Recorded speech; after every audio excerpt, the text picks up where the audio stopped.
Daros las gracias a todos los que habéis venido. Ya sabéis que para mí es siempre una satisfacción estar con vosotros, con ustedes. Y me alegro mucho de que el motivo de la reunión de hoy sea para haceros entrega de la pizarra esta digital, que lo hago con mucho gusto, porque la verdad es que entre la subvención que ha dado el ayuntamiento y lo que he puesto yo, se han podido pagar esta pizarra, gracias al libro que muchos de ustedes me habéis ayudado a escribir, porque me habéis contado anécdotas y me habéis dado mucha información, que es la que yo he podido recoger en el libro con vuestra ayuda, canciones y las cosas que lleva el libro.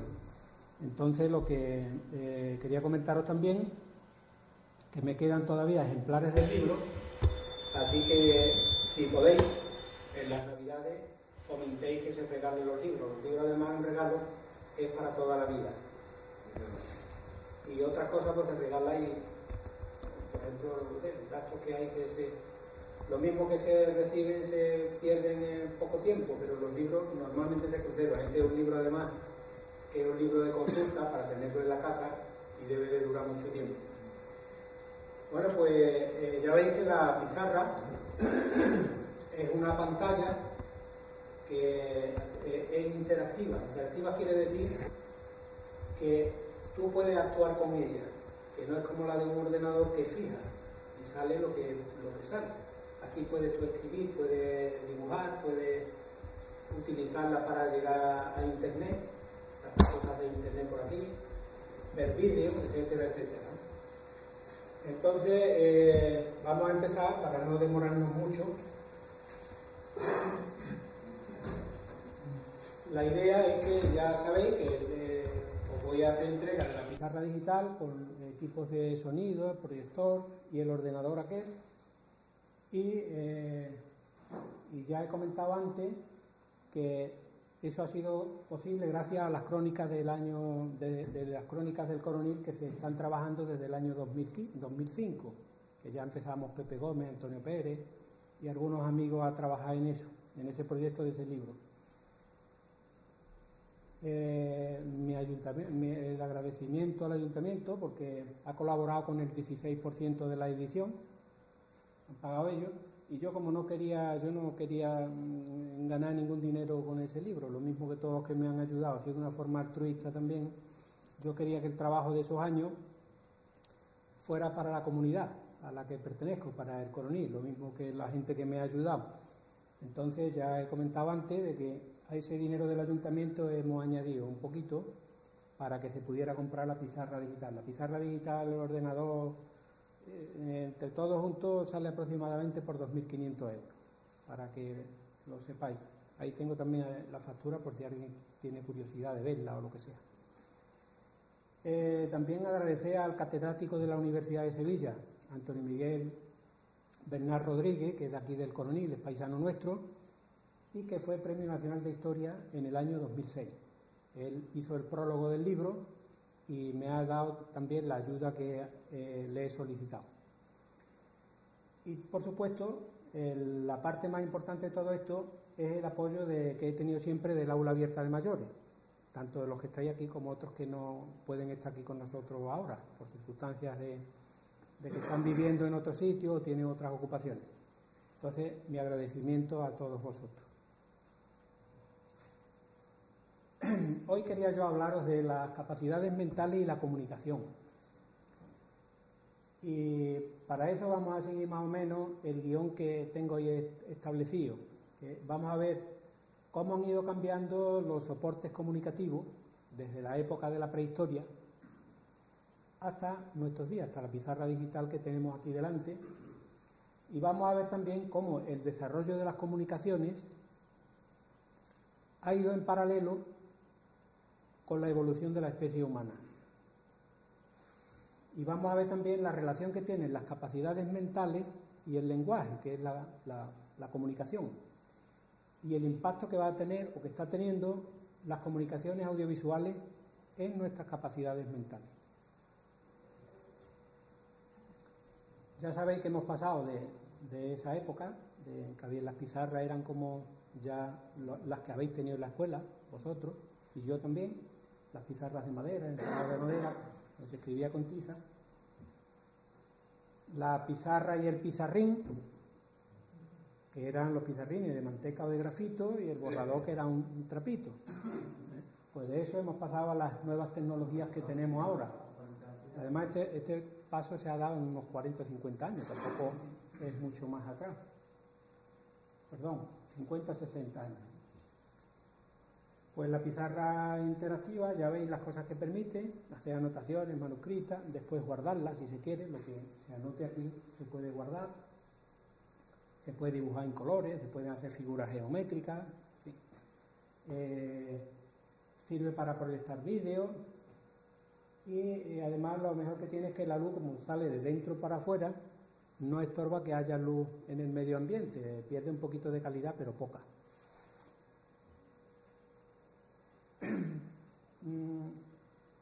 Me gustaría que pensáramos un poco que la cultura es fundamental para ser libre. La cultura es libertad. La persona que es inculta no es libre, aunque le parezca que lo es. Y que es una cosa buena regalar libros, porque son para toda la vida. Las Navidades, regalar libros y siempre es un regalo útil. El esfuerzo que ha supuesto hacer ese libro, pues a mí me gustaría que llegara a todos los hogares del Coroní, que no hubiera ninguno que se quedara sin libro, porque vienen muchos datos que pueden ser interesantes para los que viven ahora o para sus hijos el día de mañana. Ya sabéis que el libro se presentó el 6 de diciembre de 2013 en la Casa de la Cultura, acudió mucha gente y se lo agradezco a todos los amigos que acudieron allí a acompañarnos. Y el tema más central de la conferencia es el lenguaje y la evolución de las capacidades mentales en la especie humana. Y quería yo hablar sobre algunas preguntas que me hago a mí mismo y que podéis hacerse ustedes también. ¿Las capacidades que tenemos son heredadas o trabajadas?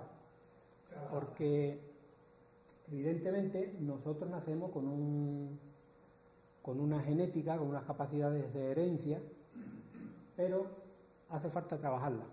Eso es fundamental. ¿Cuándo surgen? ¿Cómo y por qué? Surgen desde siempre. A través de la prehistoria se han ido perfeccionando mediante la utilización de instrumentos. El hombre, para sobrevivir, ha necesitado emplear instrumentos, y esos instrumentos, lo mismo que han cambiado el medio ambiente que le rodeaba para adaptarse a él, para hacerlo más fácil para su vida, han servido también para cambiarle las capacidades mentales. ¿Por qué? Porque tenía que sobrevivir en un medio ambiente que era hostil. Entonces, lo que nos distingue a las personas, a la raza humana, de los demás animales, es la capacidad que tenemos de aprender. Esa capacidad de aprender no la tienen otros animales. Los animales tardan generaciones y miles de años y tienen comportamientos instintivos. Nosotros podemos aprender en unos pocos años.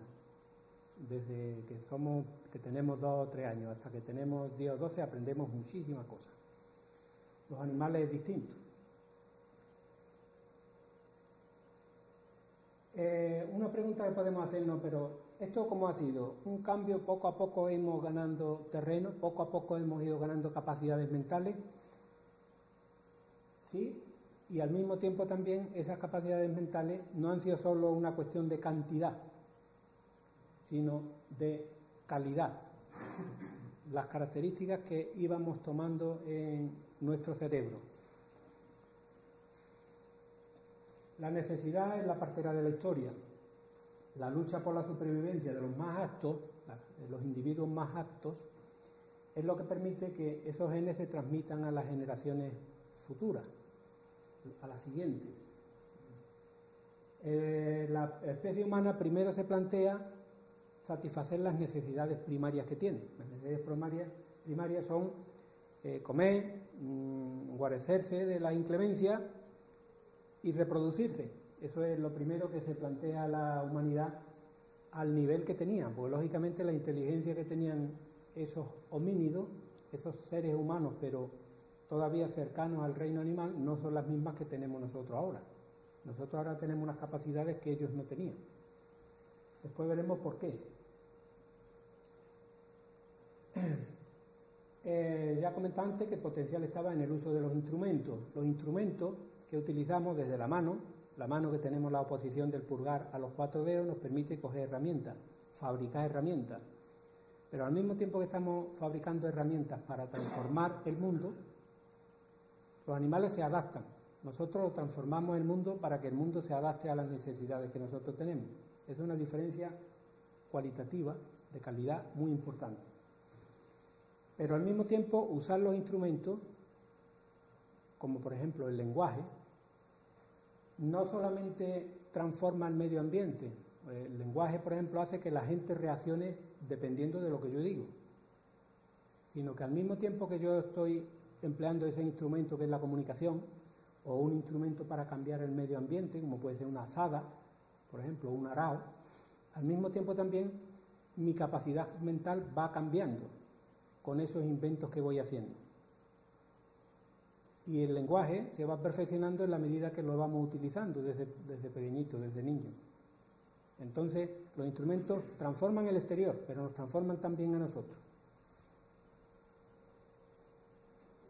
Las capacidades que tenemos, cuando hablamos de capacidades mentales, hay muchas formas, en la psicología hay muchas formas de medirlas, pero fundamentalmente se podían resumir, se podían hacer categorías que son el lenguaje, la capacidad de comunicarse, la atención, la capacidad de centrarse en una tarea, la memoria, la capacidad de recordar y utilizar las experiencias pasadas, la capacidad de razonamiento. Capacidad de razonamiento es, ante un problema, ver por qué pasan las cosas que pasan y preverlas. La solución de problemas, en la vida diaria continuamente nos enfrentamos con situaciones nuevas que no conocíamos de antemano. Ante eso los animales están indefensos porque solamente pueden echar mano de su instinto. La especie humana no. La especie humana tiene la capacidad de ver qué instrumento puede utilizar para cambiar la realidad que se le presenta, qué puede hacer para que ese problema se solucione, en la medida en que tenga solución y que esté en nuestra capacidad de solucionarlo. La cultura es otra de las capacidades mentales que tenemos y esa se adquiere históricamente gracias a la sociedad, a las relaciones con los demás. La elaboración de conceptos es otra capacidad mental. La elaboración de conceptos es la capacidad de ponerle nombre a las cosas, de pensar sin tener que tener delante el objeto físico. Elaboramos conceptos, los conceptos están detrás de las palabras. Cuando hablamos la palabra, por ejemplo, casa, la palabra casa no es una casa concreta, no es una casa con tejado de teja o de choza de pasto, son todas esas. Entonces, casa engloba a todas esas, es un concepto que engloba muchos casos particulares. Esa capacidad de elaborar conceptos lo tenemos los humanos y no la tienen otras especies de animales. Y una cosa también muy importante que es la transmisión de los aprendizajes, esa capacidad mental, una capacidad superior de nuestro sistema nervioso central que nos permite transmitir a los demás lo que nosotros aprendimos, porque si no, el aprendizaje se acabaría en nosotros, con cada uno de nosotros. Cuando muere, se perdió. ¿Qué es lo que pasaba antes cuando no se quedaban las cosas escritas, cuando se había inventado todavía la escritura? Había una transmisión oral, verbal, se contaban los padres, se lo contaban a los hijos se lo contaban a los nietos, pero en el camino se perdían muchas cosas, porque no es lo mismo leer un libro de alguien que lo escribe y que lo sabe cómo era aquello, que oír otro que la ha oído de otro, que la ha oído de otro, porque al final acaban las cosas deformándose. Se mantiene algo de padre a hijo, pero no con la misma calidad que tiene el lenguaje escrito. Esas capacidades que hemos nombrado ahí antes no van por separado, sino que unas a otras se influyen y esa influencia provoca un efecto exponencial. no es que se sumen 2 más 2, 4 más 2, 6 más 2, 8, sino 2 al cuadrado, 4. 4 al cuadrado, 4 por 4, 16. 16 por 16. Y el fruto, otra vez multiplicarlo por sí mismo. Entonces, un efecto exponencial. Es una potencia. Eso es lo que provoca esas capacidades mentales, la relación entre ellas.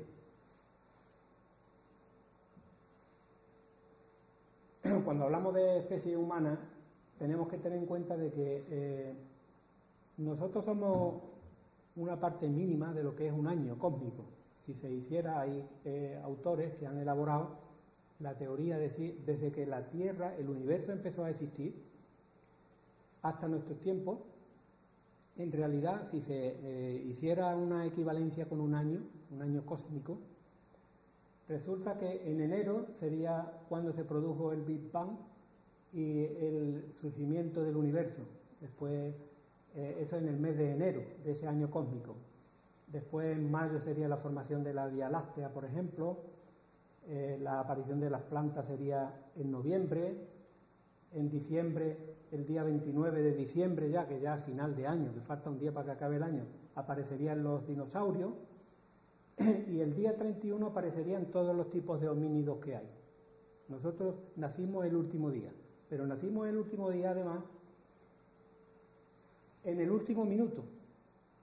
La especie humana, los 2 millones de años que pueda tener la especie humana, sucede en el último minuto de un año cósmico.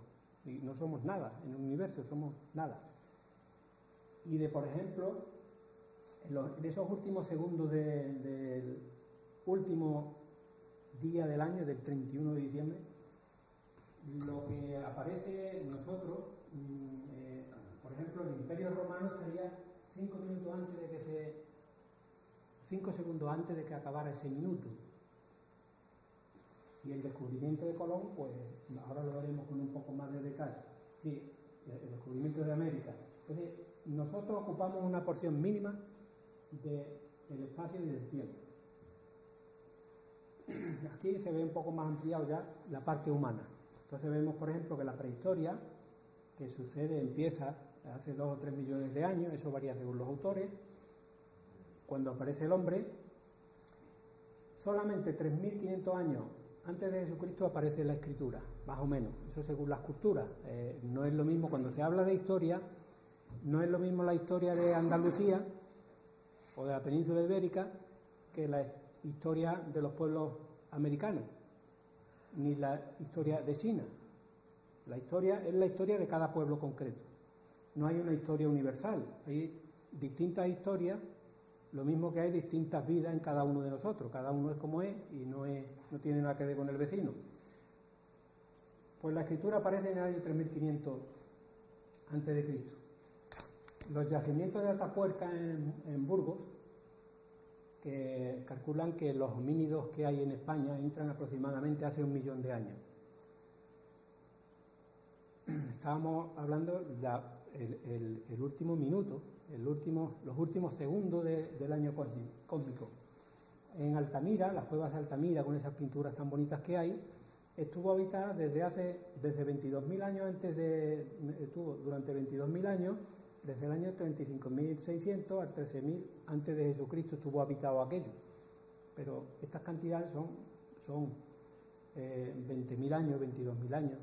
Eso a nosotros, a nuestra realidad parece que es mucho, pero eso en realidad es una insignificancia comparado con lo que es la historia del universo. El último segundo de ese año cósmico es desde la Revolución Francesa de 1789 del siglo XVIII hasta nuestros días. En el último segundo se desarrolla la mayor parte de la historia de la humanidad, porque son los 2 últimos siglos de nuestra existencia.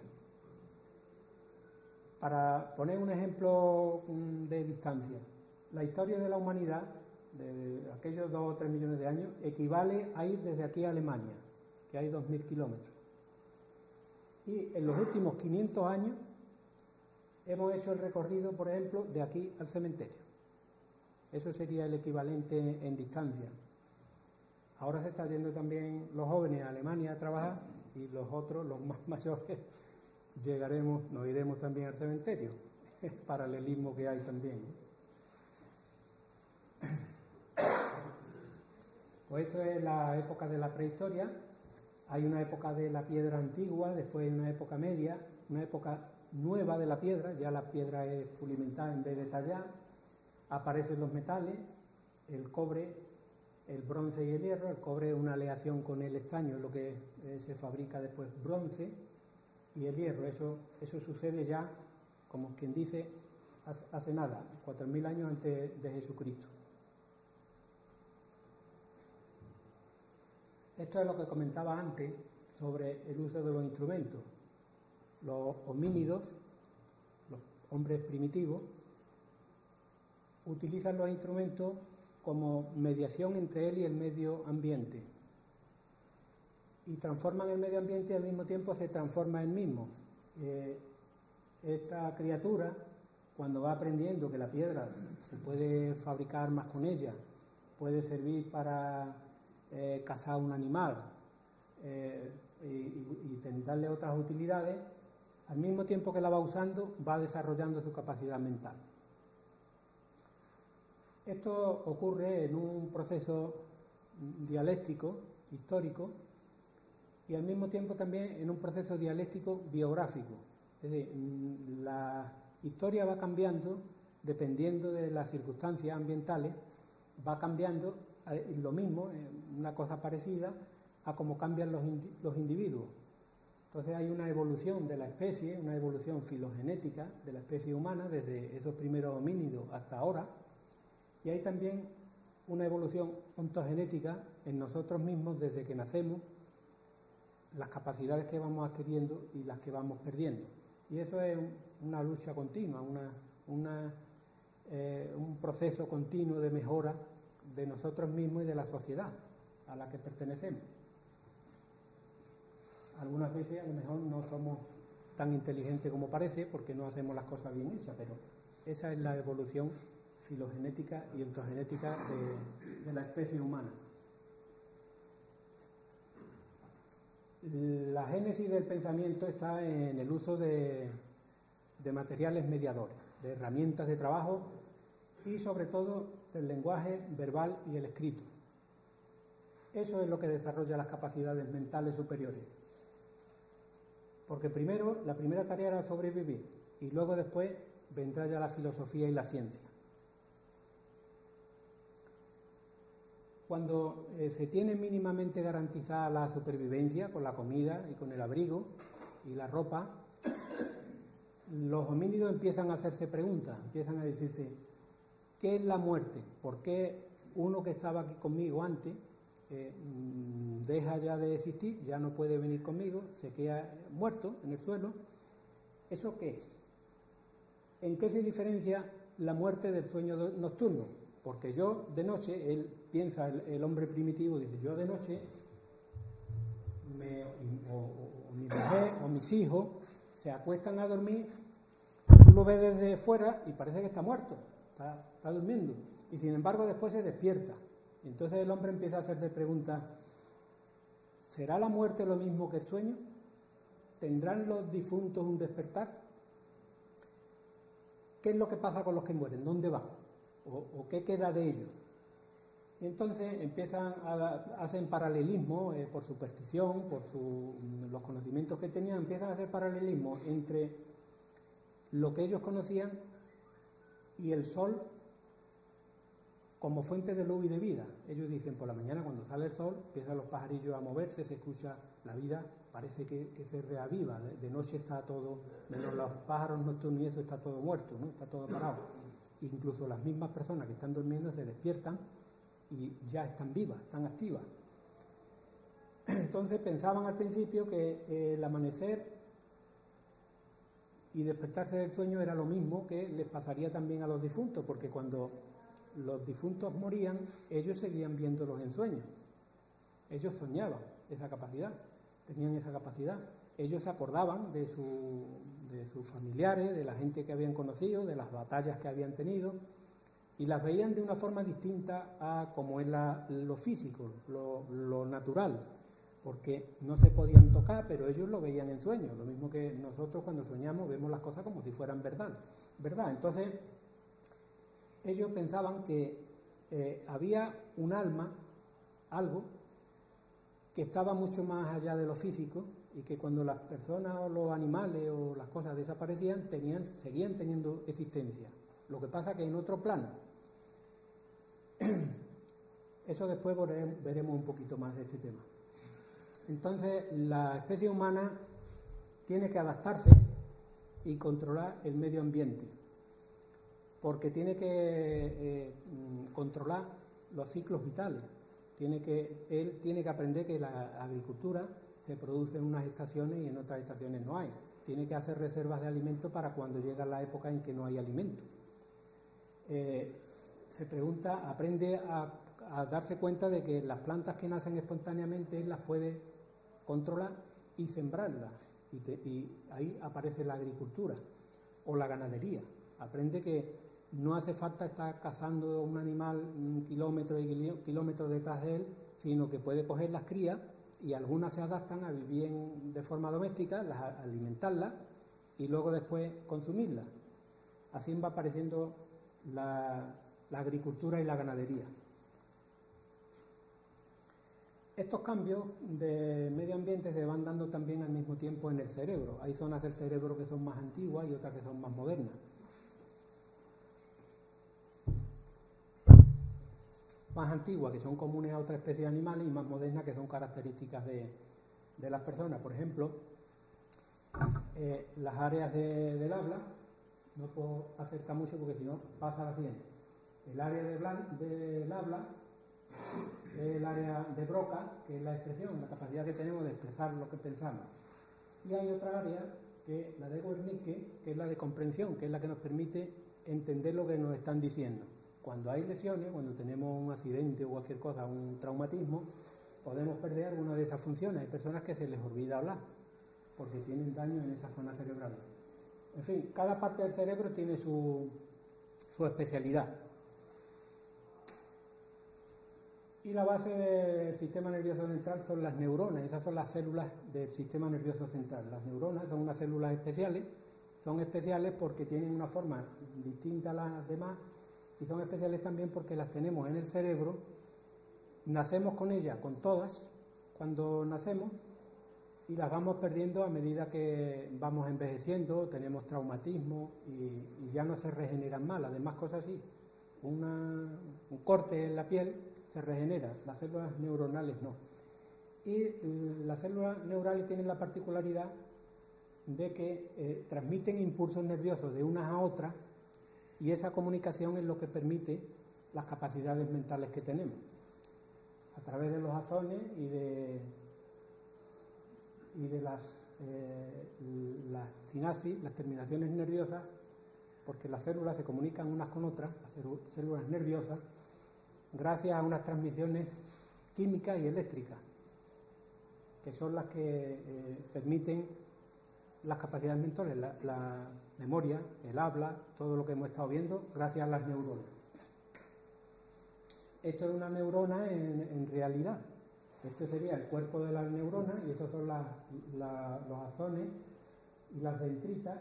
Y estos puntos que se ven iluminados son las conexiones que hay químicas y eléctricas. Y eso es lo que permite ser o no ser inteligente, y eso es lo que permite en unas zonas concretas del cerebro que haya unas capacidades o haya otras. Entonces, en la medida en que esas conexiones son más fuertes, más buenas y más abundantes, las personas tienen más capacidades que otras. Y se puede deteriorar con las drogas, con el alcohol, con los malos hábitos de vida, o al contrario, se pueden mejorar con los buenos hábitos de vida, con la lectura, con hablar correctamente, relacionarse con los demás, todo eso, aprender cosas nuevas, eso estimula los engramas mentales. Los engramas mentales son las conexiones de esas células neuronales.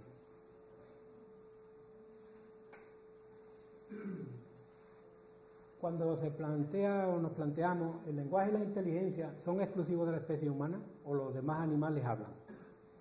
Hay muchas pruebas que se han hecho sobre el lenguaje de las abejas, el lenguaje de las ballenas, el lenguaje de los perros, de la forma de comunicarse que tienen. y en realidad lo que nos diferencia a nosotros, el lenguaje nuestro, del lenguaje de los animales, más que cantidad de inteligencia, es la cualidad. ¿Qué característica tiene nuestra inteligencia que no tiene la suya? ¿Qué característica tiene nuestra capacidad mental que no tiene la de los animales? Porque las abejas, por ejemplo, son tan buenas fabricando sus celdillas como el mejor de los arquitectos. Hacen cosas que tú dices, este bicho tiene que ser inteligente a la fuerza, ¿no? Porque lo que ha fabricado, incluso son capaces de comunicarse entre ellas. Y según los vuelos, que todo esto está estudiado, eso se podía hablar un rato de este tema, según los vuelos que hacen en la entrada de la colmena, le dicen a las otras dónde pueden encontrar néctar, a qué distancia está con respecto al sol, a qué distancia y en qué dirección. Entonces, lógicamente, eso es un tipo de lenguaje, pero ese tipo de inteligencia animal es distinta a la humana en una característica que es fundamental, que el mejor de los arquitectos, o sea, el más malo de los arquitectos, tiene una cosa que no tiene la mejor de las abejas construyendo, y es que el arquitecto es capaz de prever lo que va a hacer. Él sabe lo que va a hacer y lo fabrica en su mente, mientras que la abeja tiene que hacerlo, porque no tiene esa capacidad. Es capaz de construir antes de construir, el arquitecto, el humano. Y además tiene una cosa también que no tienen los animales, que es la libertad. Nosotros somos libres para hacer lo que queremos y para imaginar situaciones que no existen siquiera. El animal no, el mono, los chimpancés, que son las especies más intelectualmente más cercanas a nosotros, solamente es capaz de controlar lo que su campo visual le permite. Si aquí le pone un palo más corto para empalmarlo con otro más largo y coge un alimento que tiene allí, lo hace. Pero como le ponga el palo que esté ahí detrás, que ya no lo vea, ya no se le ocurre a él que eso está ahí detrás y que puede utilizarlo. El hombre sí, el hombre cuando se presenta un problema, la especie humana, si no tiene algo a la mano, empieza a aventar, bueno, ¿aquí qué hago yo? Porque aquí hay un problema que hay que solucionar, a mí me ha pasado esto y ¿qué hago yo ahora? Y le da vuelta a la cabeza, imagina soluciones en su cabeza, como hacía por ejemplo Einstein. Einstein, los problemas que iba a hacer, las fórmulas que iba a hacer, primero las pensaba en la cabeza y luego después las llevaba a la pizarra y las practicaba. Lo mismo que un artista. Un artista, antes de pintar, tiene ya la idea. O el que va a hacer un artículo, antes de escribirlo, ponerse a escribir, piensa qué es lo que va a decir, aunque luego después lo corrija. Entonces, ya hemos visto un poco cómo los animales dependen del campo visual que tienen y las personas no. Las personas somos libres, somos infinitamente libres comparado con ellos, porque podemos plantearnos cualquier pregunta. Los animales solamente pueden atender a lo que tienen más cerca, a solucionar los problemas más cercanos que tienen. Pero nosotros podemos pensar sobre cualquier tema. Además tiene otra diferencia respecto al lenguaje, y es que las abejas o los animales, los perros, los gatos, tienen un sistema de comunicación que es cerrado. Son los mismos comportamientos siempre en todas las situaciones, pero son, por ejemplo, 100 comportamientos o 50 comportamientos. El hombre no. La especie humana tiene un sistema de comunicación abierto que le permite que cada uno de nosotros sea original y pueda decir o escribir cosas que no ha escrito nadie nada más que él, sin haberlas visto nunca. Puede expresar las ideas que no ha expresado nadie.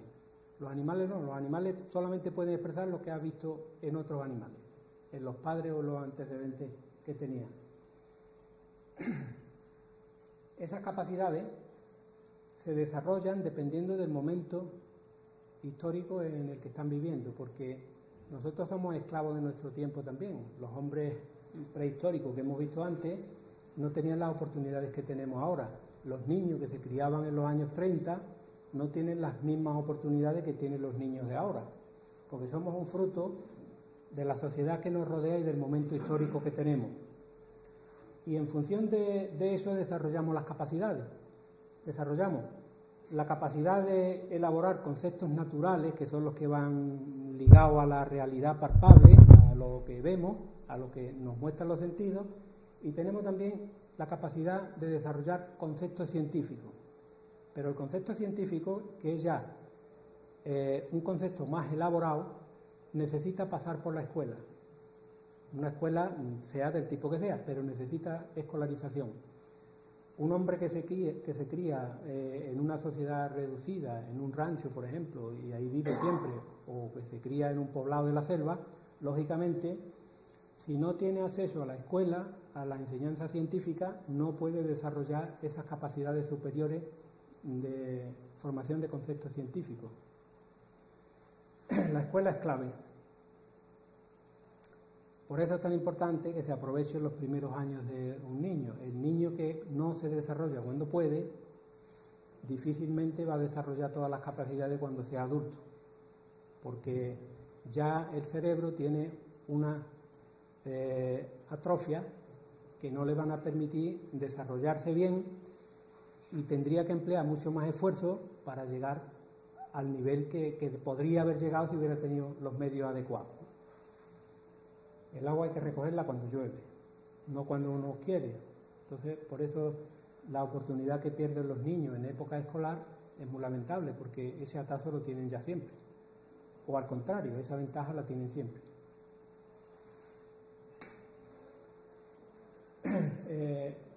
¿Qué es lo que hace que avance la historia? La necesidad. La necesidad es lo que estimula la inteligencia, los problemas que se plantean. Si no tenemos retos, no desarrollamos la inteligencia, nos quedamos adormilados. Por eso es tan bueno lo que ustedes hacen, que es venir aquí y estudiar y aprender cosas nuevas, porque gracias a eso desarrolláis capacidades, porque os ponéis esa necesidad. Quien no la tiene, pues no la desarrolla, esa capacidad. Ya hablábamos antes de que en la prehistoria empiezan representaciones gráficas porque los homínidos de aquella época, los hombres de aquella época, se hacían preguntas sobre la vida y la muerte, sobre el alma, que ya vimos antes de dónde venían esas ideas, y algunas cosas se las explicaban de una forma mágica y otras a través de la religión, pero tenían que solucionar las dudas que tenían de lo que les rodeaba.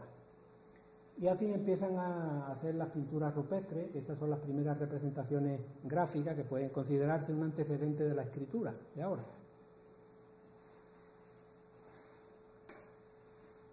Vivían en un medio bastante hostil, en la época de las cavernas se tuvieron que refugiar de las inclemencias del tiempo porque hubo una glaciación que duró mucho tiempo y tenían que protegerse del frío que hacía afuera. Entonces se empezaron a habitar las cuevas y a decorarlas con pintura. Estas pinturas, hay muchas teorías distintas entre los historiadores de qué es lo que querían reflejar. Posiblemente lo que querían reflejar era, de alguna manera, el alma de los animales, y además con un sentido mágico, como pensando, si yo pinto aquí estos animales de alguna manera están aquí y de alguna manera me van a permitir cazarlos y van a llamar a los de su especie. Eso es, creo yo, que pueden ser los planteamientos que se hacían en esa época. No solamente dibujar por dibujar, sino con un sentido mágico, religioso. Entonces hablábamos antes de que esos pueblos pensaban que el sol daba la vida, y como el sol daba la vida, enterraban a los difuntos mirando, orientados hacia el este, hacia el punto que sale el sol.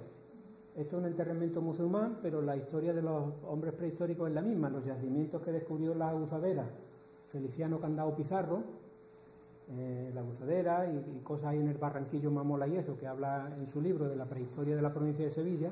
Feliciano Candao fue rector de la Universidad de Sevilla en el siglo XIX, y él se hace muchas preguntas de estas que yo he estado comentando.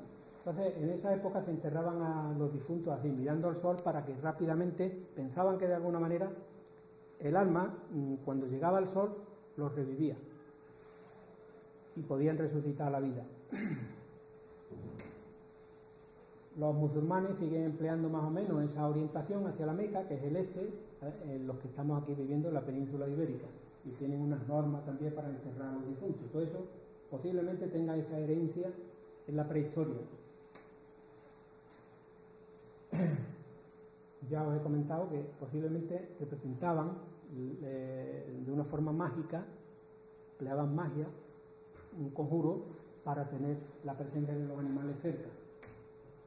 Estos son pinturas de Altamira y de otras zonas. Los dibujos los hacían con técnicas muy primitivas, con el ocre, con el carbón vegetal, y además los tipos de instrumentos que utilizaban eran muy pobres. Y a pesar de eso, fíjense los dibujos que eran capaces de hacer. Eso demuestra que ya, aunque esas pinturas tienen a lo mejor 10.000 años o 5.000 años, tenían unas capacidades mentales posiblemente igual que las nuestras. Lo que pasa es que no estaban tan puestas al día porque no tenían los medios de enseñanza que tenemos ahora, la escuela, etcétera, etcétera, pero la parte ya eran hombres y mujeres, ya estaban desarrollados mentalmente y eran capaces de pensar en abstracto y de imaginarse un dibujo, representarlo. Eso son cosas muy complejas. Esos pasos que aquí estamos resumiendo en 5 minutos, eso ha costado miles y miles y miles de años de interacción, de lucha con el medio ambiente. Y también, junto con las técnicas de pintura, utilizaban también el grabado en la piedra, grabado con cosas punzantes. Esos son los inicios de la comunicación escrita. Y gracias a ello empieza la transmisión de los conocimientos socialmente adquiridos. El lenguaje verbal permite la transmisión de conocimientos. Pero además, después cuando aparece el lenguaje escrito, ese efecto ya se multiplica, porque permite romper la barrera del tiempo y del espacio. Antes la enseñanza estaba limitada a la época en la que tú vivías. Cuando aparece la escritura hace 3.500 años, 4, dependiendo ya de las civilizaciones, que sea el mundo clásico, o sea China, o sea Egipto, o sea la península ibérica, cuando aparece la escritura ya se rompen las barreras del tiempo y del espacio. Entonces el conocimiento se desarrolla de una forma explosiva. Y además esa transmisión de conocimiento se hace tal como el autor pone. Lo que yo escriba son mis pensamientos y llegarán a cuando pasen 300 años serán exactamente lo que yo he dicho, porque nadie lo dice de palabras, sino que soy yo el que lo deja escrito. Es importante de viajar y de relacionarse, y sobre todo leer, porque de esa forma aprendemos lo que saben otros, pero también eso nos ayuda a saber qué es lo que sabemos nosotros en realidad de nosotros mismos, nos perfecciona en lo que nosotros mismos sabemos. Cuando tú viajas a Madrid, como ese viaje que vayas a hacer ahora, ves cómo vive la gente allí, lo que hace, la cultura que tiene, y eso te sirve para comprender mejor la tuya. Eso te sirve también para valorar lo tuyo y saber además que tú tienes unas características concretas que tú no eres el ombligo del mundo, que el colonismo es el ombligo del mundo, sino que somos una parte y que hay sitios que nos dan 17.000 vueltas en muchos aspectos y otros sitios que están peor que nosotros, ¿no? Pero todas esas cosas las da el aprender, el viajar, el leer y relacionarse. Estos son monumentos de la época prehistórica, la piedra Inca, por ejemplo. Estas piedras se encuentran por toda la península ibérica y por el occidente europeo y también en América, y estaban decoradas. Muchas veces representan figuras humanas, aunque no, esto no es una figura humana, pues es una representación de figuras humanas, pero es antropomorfas, humanas, pero de una forma esquemática. Y ahí tienen unos signos que son propios de las culturas antiguas, de la época celta, de la época vikinga, y ahí empiezan ya los primeros signos escritos que hay que se utilizan después como escritura. Esta piedra, que es por aquí también, de esta zona, veis que tiene unas grabaciones y aquí otras, pues no es que sea así, que se hayan hecho cortando la piedra, sino que son símbolos de la prehistoria que algunos de ellos no los entendemos, porque no ha pasado tanto tiempo que no tenemos interpretaciones de lo que simbolizan. Por ejemplo, esta de aquí del centro, esta puede representar la idea de sol, Lo que pasa es que la representaban así, una forma muy esquemática. Estas rayas así pueden representar vestidos de esa figura humana. Aquí se ve un poco más aumentado. Esto no lo ha hecho el tiempo, eso está grabado y a lo mejor tiene 3.000 años de antigüedad o 4.000 años de antigüedad y se grabó con una intención de comunicar algo a la gente contemporánea, a lo de las otras tribus que vivían a lo mejor por la parte de la Gusalera, por la parte del Algarve, por la parte de los Molares.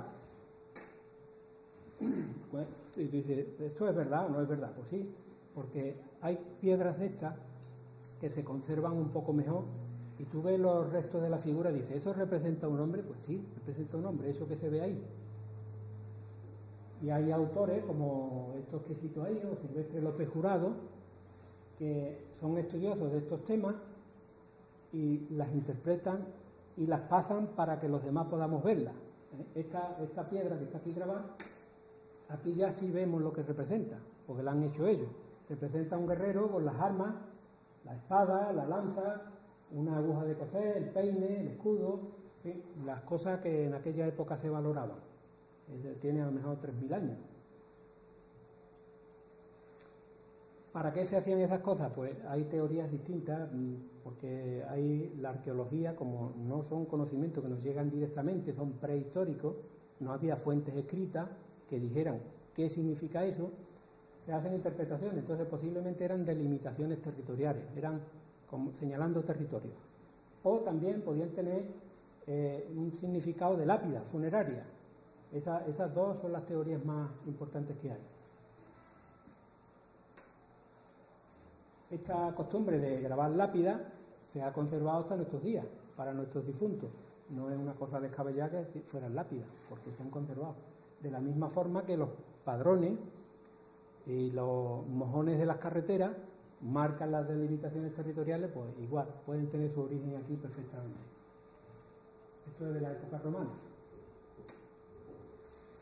Hay una época de la historia que es muy importante, es cuando aparece la ganadería y la agricultura y la propiedad privada, porque antes de la ganadería y la agricultura no había propiedad privada. La comunidad no podía haber nadie que tuviera nada privado porque dependían unos de otros, y como dependían unos de otros y además tenían estrictamente para sobrevivir, se tenían que ayudar si no querían morir.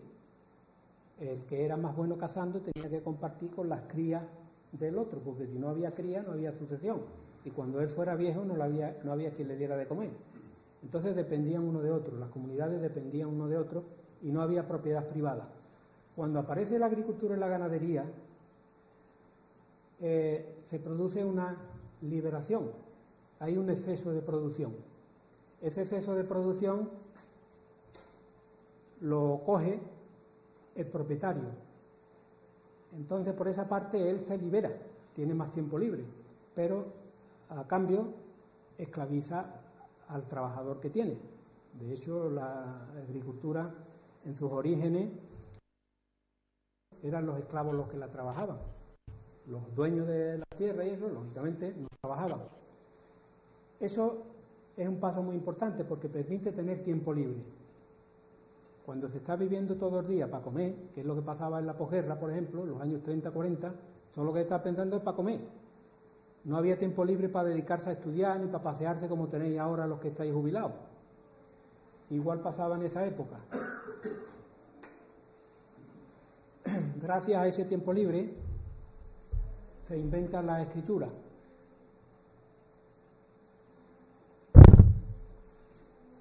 Pero la escritura no aparece como un lujo, aparece como una necesidad socioeconómica para llevar la contabilidad. Las escrituras más antiguas que hay, unas eran leyes para que la comunidad supiera cómo había que comportarse, y ese conocimiento lo tenían a mano los que sabían leer y escribir en aquella época, que era muy poco, y era también una escritura que se utilizaba como listas de compra, como formas de llevar la contabilidad del grano que entraba en los graneros, ese tipo de cosas. Eso es lo que aparece en los primeros documentos escritos que no eran papel, que ahora lo veremos. El código escrito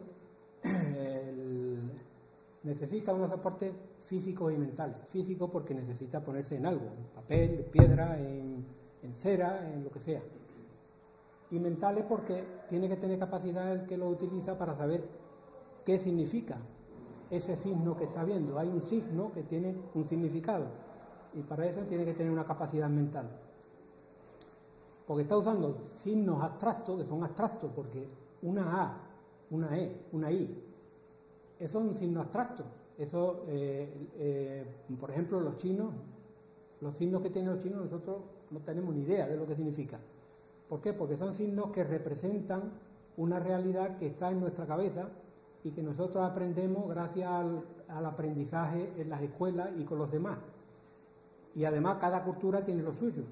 El idioma que tenemos aquí en España tiene que ver con el inglés. Bueno, es distinto, por ejemplo, al hindi o al idioma alemán. Son cosas distintas porque la sociedad es distinta, entonces elabora unos códigos para comunicarse entre ellos. Ahora vamos a ver algunos soportes para la escritura y algunos códigos que se emplean. De los textos más antiguos escritos que hay, se escribían en forma de cuña, esas cuñas que se ven ahí, y tienen aproximadamente 4.000 años de antigüedad. Entonces veis que eran pictogramas, eran dibujos que no era un abecedario como el que nosotros conocemos, eran dibujos que expresaban ideas o cosas completas. Entonces, por ejemplo, para que veáis cómo ha evolucionado el pictograma, que significa cabeza. Empieza siendo una cabeza, se representa una cabeza normal, ¿no? Después va evolucionando y ya la nariz se pone así arriba. Después en el punto 3 va cambiando la forma. En el 4 ya se representa de esta manera, hay un cambio grande.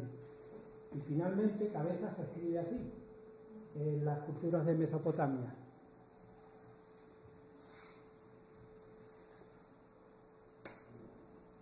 Esto se escribía en unos ladrillos de arcilla, unas tablas de arcilla, y eso servía para pasarse la información los comerciantes o las autoridades, entre ellos. Eran signos que significaban objetos y palabras, no conceptos como nosotros los entendemos ahora. Ni había verbo, era un lenguaje primitivo. En la zona de Irán, Irak y Siria actual, Mesopotamia, entre los ríos Tigris y Éufrates, que parece que allí es donde está la cuna de la civilización, según algunas teorías. Los egipcios tenían también su escritura característica, que conocían nada más los sacerdotes egipcios, y representaban en glifos, dibujos, tenían su lenguaje también, que es un lenguaje mitad consonante, mitad idea, y que estuvo durante muchos cientos de años sin que se pudiera interpretar, hasta que uno de los científicos que llevaba Napoleón, Champollion, descubrió que se encontró una piedra que dio coincidencia de que esa piedra tenía uno escrito en jeroglífico, pero estaba puesto también en otros lenguajes, el griego antiguo y me parece que era en sumerio.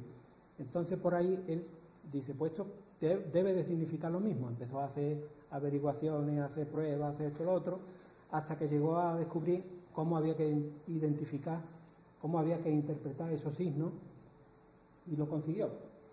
Ya hoy los jeroglíficos se estudian y hay expertos que los conocen perfectamente lo que significa, si aquí dice Cleopatra, o aquí dice el nombre de un dios, o aquí dice que vivió en tal época, etcétera, etcétera. Lo mismo que utilizaba este tipo de... eran ideas y al mismo tiempo consonantes, y se usó hace unos 3.100 o 4.000 años, hasta el año 400 después de Jesucristo. Los chinos también tienen su propio sistema de escritura, que son un fruto del momento histórico y de la sociedad en la que ellos viven o vivieron, y estos signos aquí están al lado lo que significan. Esto lógicamente, pues yo qué sé, fuego, pues este signo de aquí, de manera ardiendo, pero claro, es una interpretación muy esquemática que se puede adquirir por consenso social. Es un sistema que hay que estar de acuerdo en la sociedad, y si no se escribe bien, pues en vez de significar fuego, pues significa a lo mejor montaña, ¿no? O significa otra cosa. Entonces, por eso la escritura china es tan complicada. Tiene 50.000 signos, y de ellos hay 10.000 que se utilizan en la lengua culta. Pero claro, aprender 50.000 signos o 10.000 signos, eso está a la altura nada más de los especialistas que estaban trabajando para la nobleza en esa época. Los japoneses parece que lo toman también de los chinos, el sistema de escritura que tienen, y los símbolos son algo parecidos. En las culturas precolombinas en Sudamérica ocurre otro tanto también tenían su sistema de escritura, que aquí todavía hay muchas cosas que no se han interpretado, la mayoría de ellas no se conocen, porque como la cultura se exterminó, no se ha transmitido.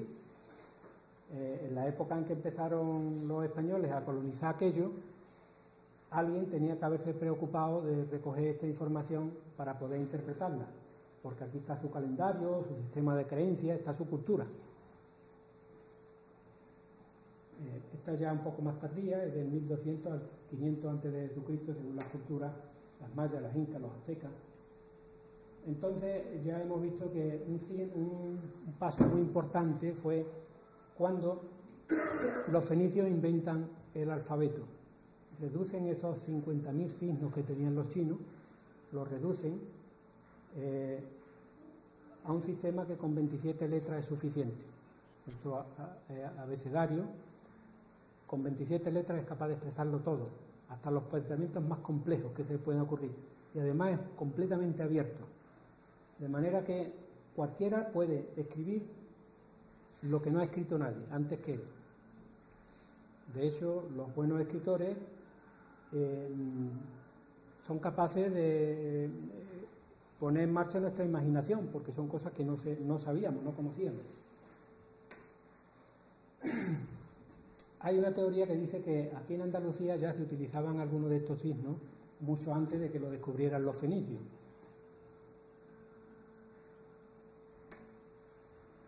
¿Veis estos signos? Estos signos tienen un cierto parecido con lo que después fueron los signos que los fenicios volvieron a traer otra vez para acá, para Andalucía. Y hay quien dice que aquí los aprendieron de la cultura tartesa.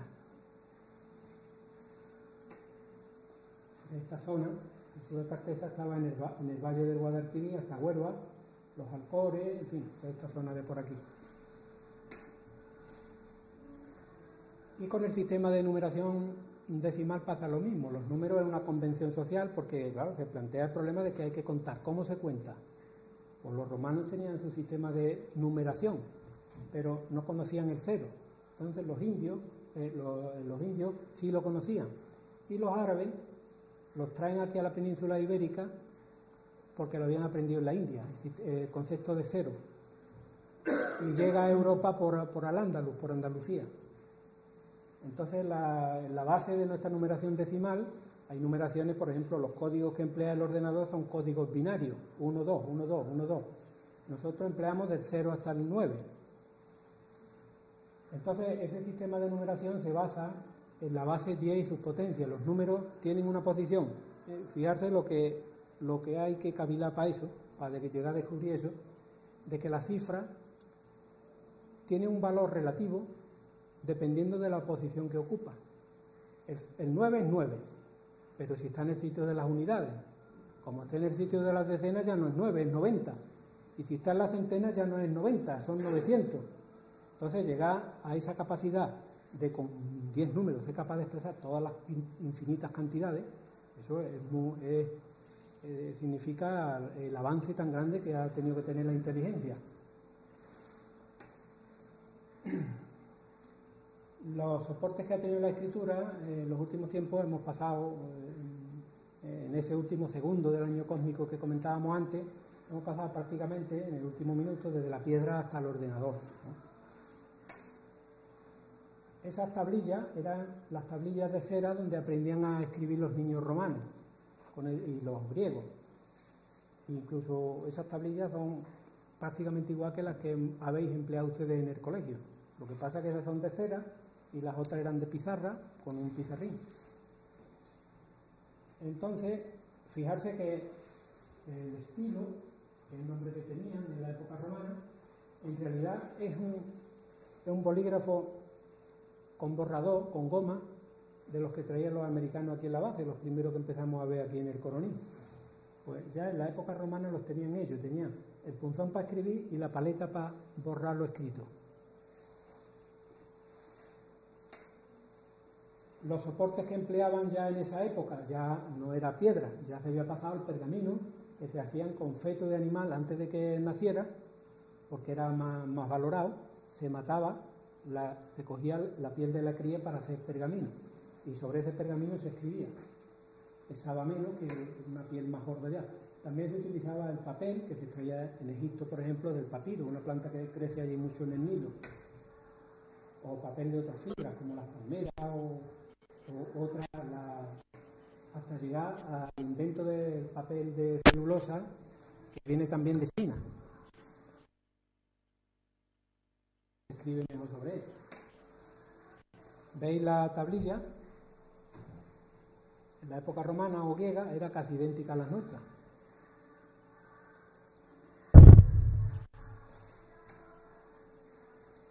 Casi idéntico, lo mismo. De la importancia que tiene la transmisión de los conocimientos, la educación es fundamental. Sin educación no hay transmisión de conocimiento ni hay cultura. La palabra educación misma procede del griego y del latín, es ducere, que es el arte de enseñar, de paidogogos, que el nombre viene de que llevaba al niño al colegio. El esclavo que estaba encargado de llevar al niño al colegio era el pedagogo en la época. Tenía un nombre, era un criado, era un esclavo que llevaba al hijo del noble, de la familia noble donde él estaba trabajando, lo llevaba al colegio, lo conducía al colegio. Y en latín, el ex ducere, lo mismo, es conducir, el que lleva a la escuela, el camino del aprendizaje. Por eso el Mussolini le decían el duce, habréis oído el duce, pues el duce viene de ducere, de conducir, de conductor, el guía, el líder. Entonces dije que cuando aparece la agricultura y la ganadería, ese exceso de producción permite que haya gente que ya pueda empezar a filosofar. Sócrates, por ejemplo, que es uno de los primeros filósofos que se conocen, más o menos de la misma época que Confucio, del siglo V antes de Jesucristo, parte de su postura filosófica es partir de que no sabe nada, y a partir de ahí empieza a hacerse preguntas. Y cuando quería, a los alumnos no los enseñaba diciéndole esto es así de esta manera, sino que les hacía preguntas. Y lo que hacía es irlo llevando a una situación en que el alumno dijera lo que sabía, sacara al exterior lo que sabía. Y ese método, dicen alguna gente, que lo cogió porque la madre era comadrona, era partera. Entonces la madre sacaba a la luz las crías y él sacaba a la luz el conocimiento de la gente, y cuando decían algo que no era correcto, seguía haciéndole preguntas hasta que lo llevaba a la contradicción. Cuando el hombre se daba cuenta de que lo que estaba, el niño, muchacho, se daba cuenta de que no era correcto lo que estaba diciendo, entonces decía, pues entonces no es lo que yo pensaba, y daba otra respuesta, etcétera, etcétera. La mayéutica. Esta es una imagen de Sócrates, y fijarse ya que en aquellos años, 500 antes de Jesucristo, las cosas que él decía, ¿no? Sobre la juventud. Pues en todas las épocas se ha pensado que la juventud, él decía, por ejemplo, los jóvenes de hoy en día son unos tiranos. Y las mujeres, pues desde chiquititas, las enseñaban a ser amas de casa, a controlar el dinero, a saber cómo se cuida la ropa, cómo se administra una casa, etcétera, etcétera. En el siglo V ya hay el mismo imperio romano, lo mismo que le pasa a todos los imperios a través de la historia, y le pasará al norteamericano, y antes le pasó al español, al imperio español de la época de Carlos I. Todos los imperios llega un momento en que necesitan, para mantenerse, cobrar tantos impuestos y tener tanto aparato militar, tantos militares, que colapsan, se derrumban ellos mismos. Entonces en el siglo V eso es lo que le pasó al imperio romano. No porque invadieran los bárbaros, sino porque la misma población del Imperio Romano ve como una liberación que llegara a los pueblos bárbaros, porque traían otros aires de libertad y ya no había que pagar impuestos y otras cosas. Lógicamente, cuando la civilización colapsa, hay un atraso grande y se produce una época de miseria y de abandono de todo. Entonces, en esa época, la Iglesia es la que se hace cargo de conservar y transmitir el saber que había hasta la época. Es la que conserva los libros y los transmite. Y en España estuvo haciendo ese papel, incluso la escuela, eran prácticamente las titulares de la escuela, hasta la ley de Moyano de 1857, que fue esa ley, ya la vimos cuando estuvimos hablando de la época republicana y la educación. Esa ley es la que le daba la responsabilidad de las escuelas en cada pueblo a los ayuntamientos. Hasta entonces la tenía la Iglesia y además la tenía casi en exclusividad, salvo algunos colegios privados que había para la gente que tenía mucho dinero. Aquí en el Coroní tuvimos una excepción con Mariana de la Calle, que esa es de 1767, la escuela que funda, 100 años antes de la época de Moyano, y eso un día vamos a hablar de ese tema, porque lo tengo ya casi preparado y todo, y os voy a hablar de lo que fue el testamento de Mariana de la Calle y cómo y por qué se hizo la Casa de la Cultura, qué ideas llevaba, qué dejó estipulado en el testamento, etc. 100 años antes de que los municipios se hicieran responsables de los colegios. Entonces la Iglesia conserva, a través de los clérigos y los monjes, desde el siglo V hasta el XIX, conserva lo que era el conocimiento, los libros. La Iglesia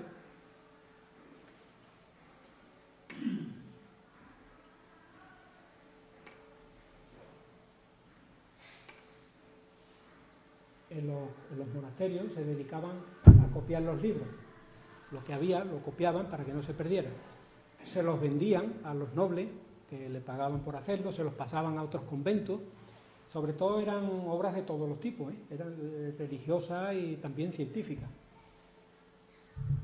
Se copian y se iluminan los libros. Iluminar son darle esas figuritas que hay, escribirle, dibujarle esas figuritas que son preciosas algunas.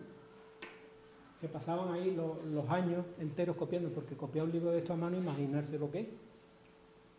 Y además con esos adornos, esas letras capitulares que empiezan los capítulos, los párrafos.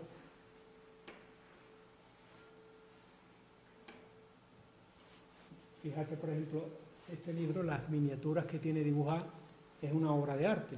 Esto tenemos varios en España. Uno de ellos fue el que robaron en Santiago de Compostela.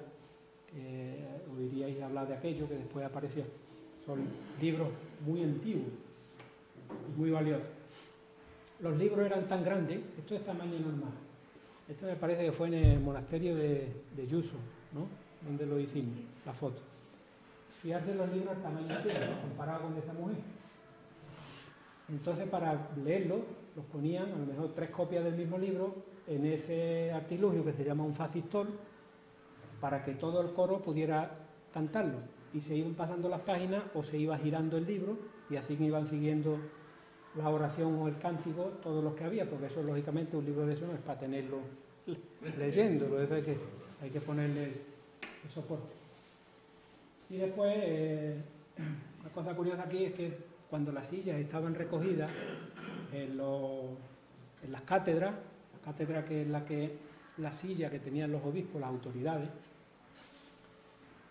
cuando se recogía el asiento, por ejemplo, porque había que rezar de pie o algo, tenían el truco también de que tenían unos mini asientos, que los habréis visto en los coros si habéis tenido curiosidad de verlo, y ahí se podían estar casi sentados, casi de pie.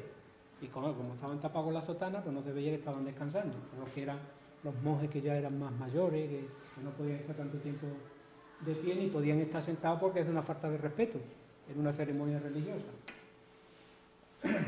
Los claustros, lugar de paseo y meditación en monasterios y edificios religiosos. Había mucho analfabetismo en la época, incluso entre la nobleza, entre la gente que tenía dinero, muchos de ellos no sabían leer y escribir, a pesar de tener dinero. Eran una minoría los que sabían leer y escribir. Esto aquí en el Coroní, en la iglesia de aquí, una de las restauraciones que se le hizo. Casi todos los seglares, los que no eran religiosos, es muy difícil que supieran leer y escribir. Era muy difícil, porque eso no se le daba importancia, apenas. Después ahí se produce una revolución importantísima, que es la socialización de la cultura. Se hace una cultura social gracias a la invención de la imprenta. La imprenta de Gutenberg, en el siglo XV, permite fabricar grandes cantidades de libros con muy poco precio. Un libro de los que hemos visto antes, en nuestro tiempo, costaría pues billones de pesetas, ¿no? O miles de euros costaría. Eso, claro, obviamente no se podía comprar si no había casi ni para comer. Entonces, cuando se inventa la imprenta, se hacen ya tiradas masivas de ejemplares y ya, lógicamente, el precio de los libros baja y hace que sea la lectura más accesible a las clases menos poderosas económicamente. Los materiales de la escritura, los que se utilizaban, eran las plumas, realmente eran plumas, que se le ponía a lo mejor un plumín para que durara más tiempo, pero que también se utilizaba como pluma. Y ahí se ve, por ejemplo, que se pelaba, se cortaba la parte cóncava para que quedara en punta, se mojaba en el tintero, y eso lo sabréis los que estudiáis ahí en aquellos años, porque los borrones que se echaban, el papel secante que había, los cosquis que te daba el maestro por tirar echar borrones, los tinteros que se derramaban jugando, todo ese tipo de cosas. Yo he vivido algo de eso también, un poquito. Esos son los tipos de plumas o de plumieres que utilizaban en el siglo de oro, en el siglo XVI, XV, XVII, y dependiendo de la punta, el tipo de punta que le dejaba, podían hacer un tipo de letra u otro, que eran obras de caligrafía, que eran arte. Las plumas y los tinteros, eso han llegado hasta hace poco tiempo, lo hemos visto ya incluso tintas de colores. Y en realidad, si nos fijamos desde los años 40 hacia atrás, las cosas no han variado mucho, porque los pizarrines, los bancos, un poco más cómodos, un poco el aula más una cosa pública, donde podían ir todos los niños. Antes nada más que podía ir la gente que tenía mucho dinero para tener un profesor particular, maestros privados, pero en realidad los medios han cambiado poco. Cuando se ha cambiado ya ha sido la explosión tecnológica que hemos tenido en los últimos tiempos. Y del estilo que veíamos de la época romana, el punzón aquel, pues se pasó a la estilográfica, que ya permitía llevar la carga de tinta dentro, en vez de tener que ir cogiéndola del tintero, que era más sucio, ¿no? Eso se podía llevar en el bolsillo, en cualquier sitio podía utilizarla. Hay plumas que son obras de arte.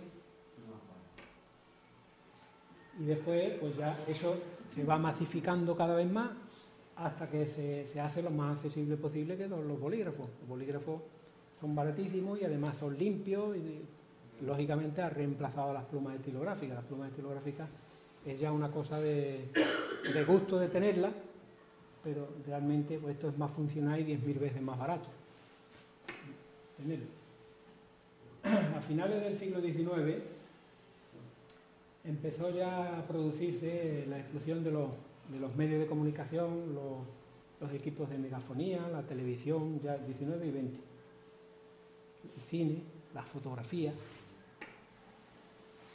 En el siglo XX ya las tecnologías de la información y de las comunicaciones influyen en todas las ramas del saber, los móviles, los ordenadores, la información globalizada. Pero es lo que decía antes, ¿no? Que cuando se inventan cosas hay que preguntarse también de dónde venimos y dónde vamos, porque si no te puedes perder.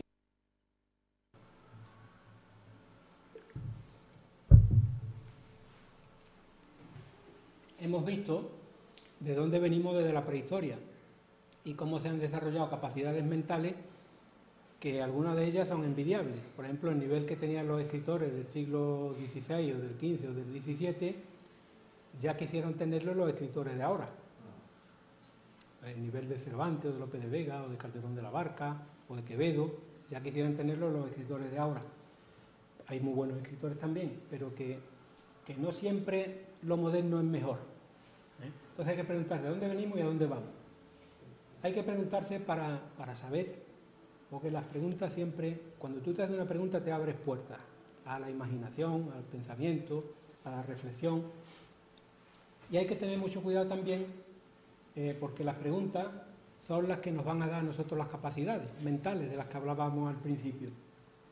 Y hay que tener cuidado con las respuestas que nos dan los medios audiovisuales que hay ahora tan masificados, la televisión, la prensa, la radio, porque como no estemos pendientes, no estemos atentos, nos podemos convertir en consumidores pasivos de las respuestas que nos dan otros.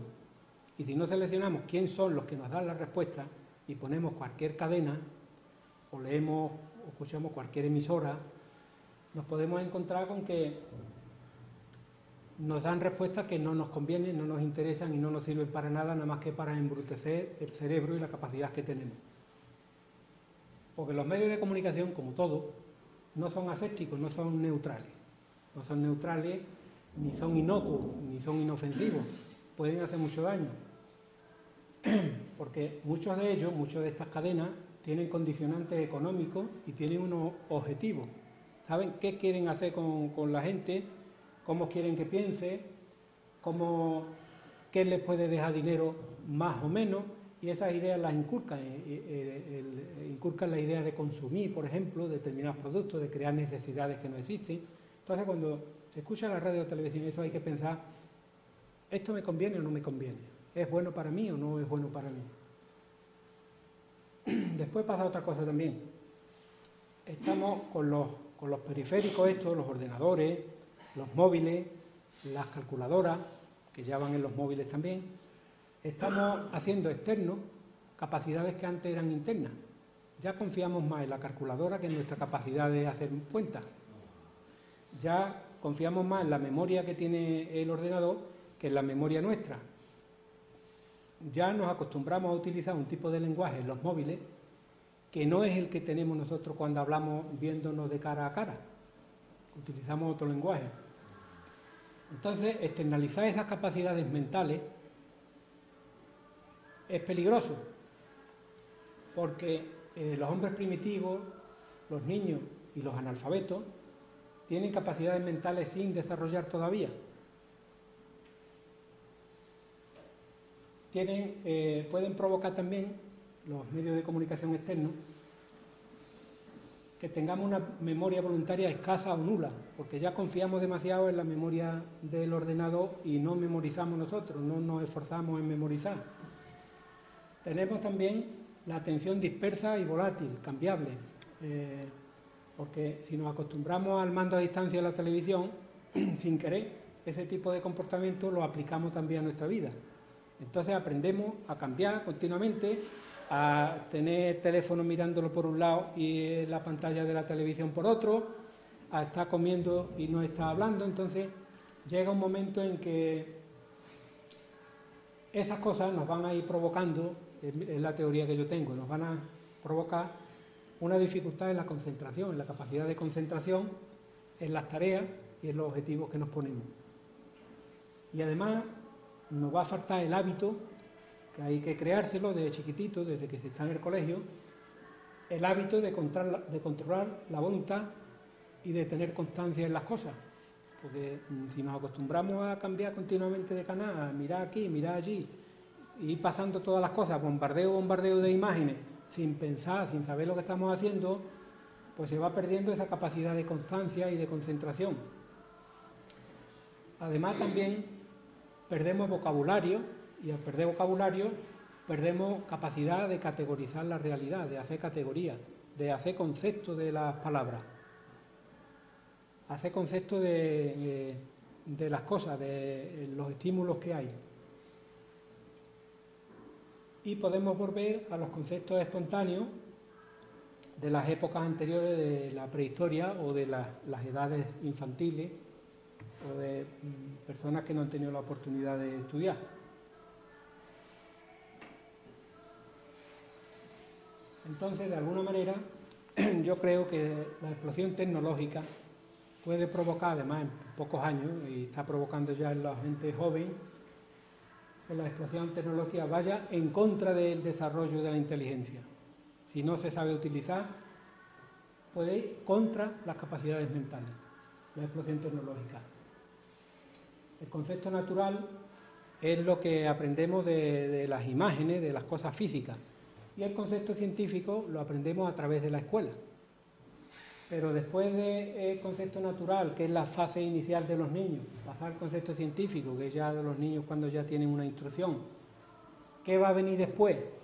Lo que en parte va a venir condicionado por los medios tecnológicos que estamos usando ahora.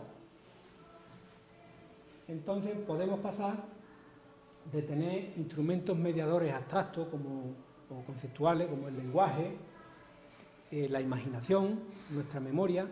Podemos pasar a tener la vida reducida a lo que vemos en el móvil, a las imágenes y a los iconos que vemos en el móvil.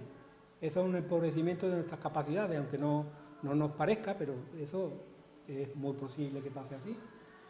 Porque las tecnologías tenemos que tener presente de que no son inocuas, no son inofensivas, ni tampoco son neutrales o asépticas. Los instrumentos que usamos, en este caso los móviles, los ordenadores, todo lo otro, sirven para transformar la realidad, pero también sirven para transformarnos a nosotros mismos, a nuestras capacidades, a nuestra inteligencia, a nuestra voluntad, nuestra capacidad de atención.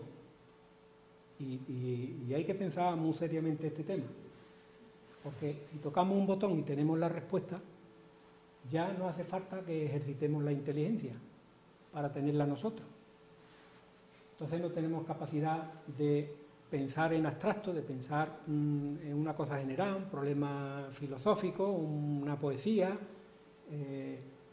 cosas mentales, sino que ya lo que hacemos es ver imágenes que son estímulos primarios. La memoria, la imaginación, la atención, el vocabulario, la capacidad de generación, la solución de problemas, la creatividad, el vocabulario. El vocabulario es importante, el vocabulario con las nuevas tecnologías se está empobreciendo, pero rapidísimamente, rapidísimamente. Como ya no hace falta emplear las capacidades que tenemos, porque el concepto nos lo dan elaborado, yo no hace falta que le diga a ustedes, una mesa es algo que tiene 4 patas, que se mantiene, que sirve para escribir, todas esas palabras que empleo y esa idea que yo tengo abstracta en mi cabeza, y que ustedes tenéis también la suya para entenderme, eso ya no hace falta, porque yo le enseño a ustedes, esto es una mesa, ahí está la imagen, le enseño el móvil, aquí está la imagen. Pero ¿qué es lo que pasa? Que la estáis viendo aquí, pero no la estáis elaborando ustedes. Entonces, ¿qué es lo que pasa con las capacidades que no se utilizan? Que se pierden, que se atrofian. ¿Qué le pasa a una casa que se queda cerrada? Se cae. ¿Qué le pasa a una persona que está siempre sentada y no anda? Se le atrofian las piernas. ¿Qué le pasa a una persona que nunca lee, que nunca habla? Se va empobreciendo el lenguaje, se va empobreciendo las capacidades mentales que tiene.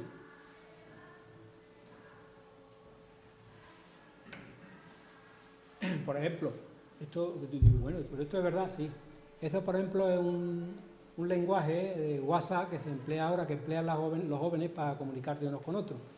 Si veis, las palabras son monosílabas, está simplificado el lenguaje al máximo, no están escritas correctamente, no respetan ortografía, no usan las reglas ortográficas, se usan iconos para expresar emociones, en vez de decir, esto es agobiante, estoy viviendo una situación muy penosa para mí, ponen un icono de una persona sudando, ¿sabes? Pero eso pierde mucha riqueza informativa, porque un icono es un icono, no expresa, cuando tú estás mirando a una persona le dices, estoy pasando un mal día porque estoy agobiado, tengo mucho trabajo, varía un 100%.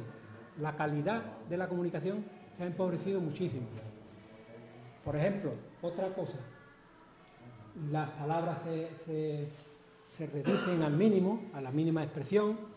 No tengo cobertura, después hablamos, pero eso para leerlo hay que tardar un rato porque además no es un código. Antes hablábamos de que los idiomas y los sistemas tienen que estar consensuados socialmente, son un producto social de una época histórica. Entonces, si nosotros no sabemos qué significa eso, porque el que lo escribe casi que lo está escribiendo para él mismo, sin darse cuenta, resulta que se rompe la comunicación.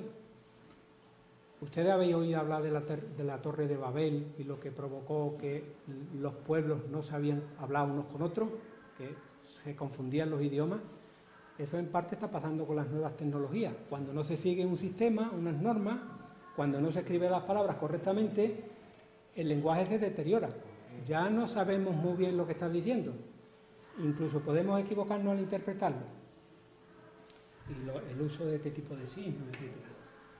Entonces, ya hago aquí una reflexión de lo que puede significar, lo que puede provocar el uso de los WhatsApp, como se está utilizando de una forma tan abusiva entre los niños, entre los adolescentes. Pobreza expresiva, escaso vocabulario, simplificación.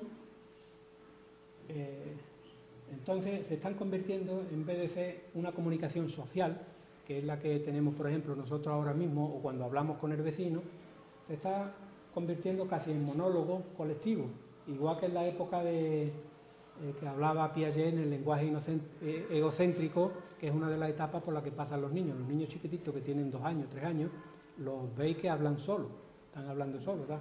Y el lenguaje ese lo están utilizando para dirigir su conducta, no para... Tiene una intención comunicativa, pero sobre todo para dirigir su conducta. Y algunas veces también, a lo mejor señalar o algo, pues le está diciendo a la madre, quiero eso, quiero agua, o quiero... Pues podemos volver, con esos monólogos tan esquemáticos, podemos volver a una vuelta a un lenguaje de época poco desarrollado, o de niños, incluso de la prehistoria. Porque la comunicación, cuando debe de ser entre las personas, no para ti mismo, sino para comunicarte con los demás. Entonces también las nuevas tecnologías están provocando unas relaciones sociales que no son verdad, que no existen. Se habla por internet, amigos, esto, lo otro, pero no son amigos, no es verdad. Porque tú no conoces a esa persona, a lo mejor después la ves en la calle y no tienes ni siquiera el detalle de decirle buenos días. Entonces, son relaciones sociales que son virtuales y ficticias posiblemente. Yo todas esas preguntas me las hago, yo no es que tenga la respuesta a todo eso, sino que hago esas preguntas para que las penséis ustedes. Eso es otro modelo de lenguaje de ese tipo, reducido. Entonces, ante todo eso que está pasando, la alternativa que hay son los libros. Yo digo, el papel, el libro, la tinta escrita, buscar tiempo para leer, para hablar con los demás y para leer. Esto es el Coronil, una acuarela que hizo Manuel Jesús Blanco, y se ven los libros volando, ¿eh? Eso es una de las cosas más necesarias en los pueblos y en la inteligencia de las personas. La lectura perjudica seriamente la ignorancia, y es verdad. Bueno, pues entonces eso, para terminar, recordad que el libro está disponible, que lo digáis, que yo tengo que venderlos también para recuperar el dinero. Y después otro día vamos a hablar del hito histórico que supone en el Coronil doña Mariana de la Calle, la fundación que hace. Antes se me olvidó, porque Pepe se ofreció a presentarme y no se me fue el tiempo. Agradecerle otra vez a Pepe de los detalles que tiene siempre conmigo, y si quiere comentar algo ahora para despedirlo, que lo pida él, y darle las gracias al alcalde también por la ayuda que nos ha dado el ayuntamiento en todo el proceso, de hacer el libro y también para publicarlo. Bueno, pues yo quisiera decir que, como siempre, Paco es una fuente de sabiduría, y cada vez que nos da una conferencia, una charla o un coloquio, quedamos satisfechos y sabemos un poco más de la historia. Porque los que, como yo, no tuvimos la suerte de poder ir al colegio hasta una edad avanzada y para aprender lo suficiente, yo a los 9 años me tuve que quitar. A los 9 años es un crimen quitar a un niño del colegio. Porque entonces cuando va despejando y va aprendiendo cosas. Luego, el interés o yo qué sé, querer saber, me ha llevado a la vida y los años vividos me ha llevado a conocer un poco más la vida, y la verdad que tengo más conocimiento que en los 9 años cuando me quité del colegio.